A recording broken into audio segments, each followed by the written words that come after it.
My husband blindsided me for his boss and kicked me out, so I got revenge doing exactly what the judge told me to do. Over a decade ago, I came home to discover that I was being moved out by my husband. We weren't in a great place, but I was blindsided. I was also served with a protection order that stated I could not come home without prior written permission. I had to go through my husband to see the kids, and it was in effect for 90 days. I was devastated. A relative connected me with a bulldog of a lawyer. This guy was brilliant and no nonsense.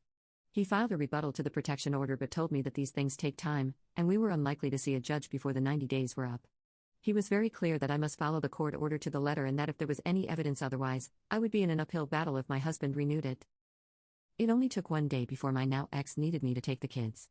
I had crashed at a friend's house, so I had no place to take them. We agreed that I would watch them at home. I waited a few blocks away while waiting for an email. My ex called me, and I reminded him of the details of the order, stating that I wouldn't come until I had permission. This happened twice more within the first week when I waited down the street. So, I told him I wouldn't leave where I was staying until I had the email, which was about 20 minutes away. I texted him to remind him. The very next day, he again didn't email. We had planned for me to pick up the kids to take them to school since their school was only a few minutes from my work. However, because I had not received written permission, I ran out of time to drive to pick up the kids and then make it to their school and work. He called, furious that I wasn't there. I reminded him about the permission and explained that I was out of time. As a result, he ended up being very late to work that day. He then wanted to grant me blanket permission to come and go as needed, but my lawyer advised against it. Follow the order. The culmination of this was a few weeks later when he once again forgot to send permission. His girlfriend was staying over but didn't have her car with her. They both had to get to work, and that was the day I learned that she was his direct supervisor. My ex had to call a friend from work to pick up the kids and take them to school, and the friend found out. Of course, it got out at their workplace. Within a week of that, the girlfriend was fired over their relationship, and my ex was suspended. By this time, I had my own place, so the kids ended up staying with me most days. I later learned that the protection order was the girlfriend's idea.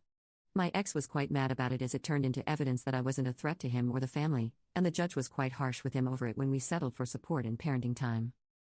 The judge called it intentional and harmful parental alienation. Sucks to suck, doesn't it? Update 1. A decade ago, my then-husband, now ex-husband, began a relationship with a woman and kicked me out of my house. The girlfriend was instrumental in blindsiding me and planning how to keep me from my own kids. Ever since, I've kinda hated her. I've always been polite and respectful with the girlfriend because she became my kid's stepmom. But I swore that if ever I had the chance, I'd get back at her. I figured it would be something petty, but then she gift-wrapped my revenge, and I've been running with it for almost 3 weeks now. My kids are mostly grown now, some in university, some in grade school. The university kids live with me, while the high school ones still go back and forth with their dad. I'm also remarried now. My husband and I each have our own vehicles, but my husband owns and insures a minivan for when we all go somewhere together. The kids are free to use it too as only one of them has a car. We only have one set of keys, so I put an AirTag on it. It's a little transponder that tracks its location. I put it on there in case the keys were lost.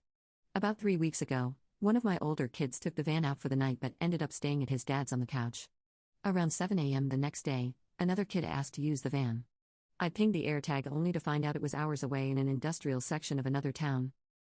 I was quite concerned about why my kid was out there. I called him up, and he was at his dad's, where he said he'd be. He had no idea the van was missing. I called the police and gave them the location of the van. Within 20 minutes, they had stopped the van, and the driver said he had permission to use it. Lo and behold, it's my ex-husband's girlfriend. The police weren't very interested in detaining her as it would be easier for her to just drive the van back to our town, and we could sort it out here. However, it wasn't my van, nor was she listed on the insurance to drive it, so I asked that it be impounded. In Canada, we can't press charges, but I was adamant that this was theft and that I wasn't going to let it go. Since the woman was out of town with no ride, the police did end up detaining her, probably because it was easier.